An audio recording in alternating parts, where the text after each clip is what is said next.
la communication, c'est la clarté, c'est la concision, c'est la précision. Et vous l'avez compris. Le discours est pour moitié à celui qui parle et pour moitié à celui qui écoute. Donc, lorsque vous allez retourner chez vous et en entreprise, la démocratie donne la parole à tout le monde. Mes jeunes gens, c'est la rhétorique et l'éloquence qui vous permettent d'avoir le dernier mot. L'éloquence consiste à rendre les hommes et les femmes meilleurs et à les instruire. Madame le ministre, Mesdames et Messieurs les directeurs, distingués invités, talentueux orateurs, le jury s'est réuni pour délibérer. Diantre, ce sont de redoutables orateurs. Il y a un particulièrement, lorsque vous l'avez écouté, le temps ne passait pas, il palpitait. Il s'appelle Fulgence Gakou. C'est de loin un orateur talentueux. Communication verbale 20 points, communication paraverbale 30 points, communication non verbale 50 points.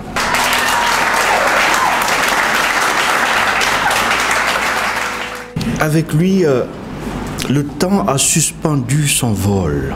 On ne subissait pas la durée, on l'a savouré. Il est talentueux, il est prodigieux et son thème nous a touchés. Nous l'invitons à recevoir son parchemin, son attestation. À l'issue de cette formation, il sera sans doute formateur. Après 2 années, il sera expert formateur. Voici le cursus honorum qui l'attend. Bonne continuation. Un orateur qui a compris qu'on accède souvent à la compréhension par l'émotion, la communication par l'exemple, par la preuve, par l'illustration. Son thème était fort. Il a maîtrisé toutes les figures de style, la rime, l'anadiplose, la valse, la scindette. En plus, quelle aisance verbale. Monsieur Matar Faye.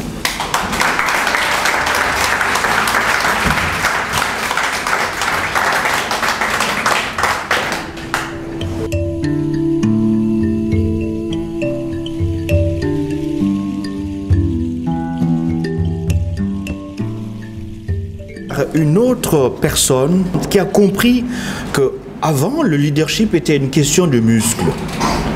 Aujourd'hui, ce n'est même plus une question d'autorité, mais d'influence. Le leadership féminin a ceci de particulier sur celui des hommes en ce qu'il peut se passer d'autorité de muscles. J'appelle ici même Ndeye Yandé Diop.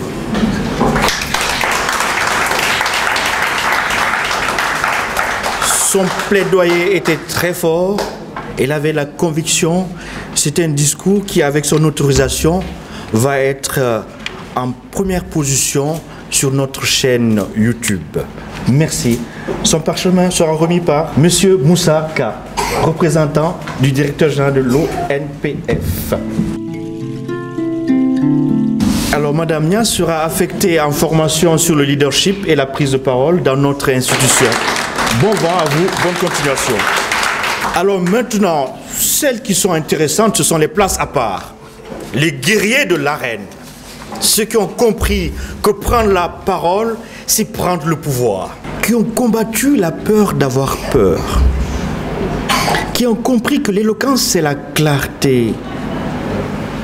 Avec brio, vous avez su sublimer le public. Nous vous remercions pour la bonne et simple raison que quand vous veniez ici, vous étiez en pièces détachées pour reprendre les termes du directeur fondateur. Ce qui est important, c'est l'évolution. Vous n'êtes pas venu ici pour avoir des lauriers, vous êtes venu pour un objectif bien précis. Vous l'aviez dit vous-même, quand vous veniez ici, vous êtes rendu compte que dans votre lieu de travail, vous ne prenez pas la parole. Il y avait une crainte, vous avez peur. À partir de maintenant, nous-mêmes, nous avons constaté qu'il n'y a plus de crainte.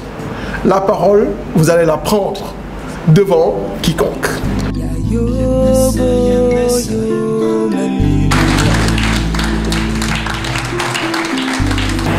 Votre force, c'était la qualité du silence dans le discours. On appelle l'aposyopèse. Imposer son silence dans le discours, c'est s'imposer. Tous les silences ne font pas le même bruit, mais tous les silences méritent d'être écoutés. Deuxième force et qualité de votre prise de parole, c'était le sens de l'humour. Vous avez métaphorisé et sloganisé votre texte. Imperatoria brevitas. Si vous n'êtes pas capable d'expliquer à un poste de 5 ans un concept, c'est que vous n'avez pas encore bien compris le concept, disait Einstein.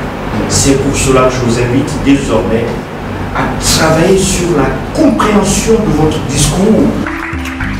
Petite stature, grand impact. Quand vous prenez la parole, vous emplissez la salle de votre présence. Et puis, il y a quelque chose qui porte bonheur à celles et ceux qui vous ont écouté aujourd'hui. Votre discours est actuel, il est rafraîchissant, il est sénégalais, il est africain, il est universel. Si les vents sont favorables, rien ne pourra vous arrêter désormais. Vous avez le droit de prendre le pouvoir où qu'il se trouve, en entreprise comme ailleurs. Une belle chute. Siltus, altus, fortus. Plus vite, plus haut, plus fort. Vous avez voyalisé, vous avez détaché les mots, vous avez syllabisé, vous aviez la voix. Parce que l'orateur qui parle révèle et se révèle. Suffit votre cas. Et puis vous n'êtes pas venu pour chercher un classement. Vous êtes venu pour gagner une bataille sur vous-même. La suggestion que nous avons à vous faire, c'est sur votre relevé de notes que nous avons promis tout à l'heure, c'est la concision et la brièveté. Mesdames et messieurs, chers étudiants, il y en a quelques-uns dans la salle, alors la meilleure façon de rater sa prise de parole, c'est de parler comme à l'écrit. Ça n'a rien à voir. Donc l'élément de base pour convaincre en première position, c'est d'envoyer l'argument principal. Prenez le taureau par les cornes désormais. Travaillez votre attaque, parce que l'attaque, c'est la clé de contact de votre prise de parole. Et travaillez également votre chute. Il me fait penser au 9e président des États-Unis, William Henry Harrison. Et pourquoi cela? Parce que malheureusement, ce diplomate militaire, le général de haut rang, a eu le mandat le plus bref de l'histoire. Que les tout petits m'excusent, mes enfants ne sont pas dans la salle. Il fait partie des morts à la con de l'histoire. Pourquoi et comment? Parce que le jour de son investiture, en général c'est en janvier aux États-Unis, par un temps fort et glacial, il a fait un discours exagérément long de 97 minutes. Pneumonie féroce, grippe totale. Il a passé 32 jours, 12 heures et 32 minutes au pouvoir. Depuis lors, la prise de parole s'est dompté son temps de parole. C'est pour cela que cet orateur majestueux, prodigieux, sûr de lui, fort à thème, a été malheureusement déclassé. Dommage pour vous, mais vous n'êtes pas venu pour un classement. Le vrai classement, c'est les ambitions que vous avez. Vous êtes désormais porteur d'un projet vocal et oratoire. Vous devez déverrouiller davantage votre leadership et le management des équipes. Le coronavirus est invisible. il donne la mort. Tout le monde y croit maintenant. Dieu est invisible. Il donne la vie. Jusqu'à présent, tout le monde n'y croit pas. Alors prenez soin de vous et vive la vie.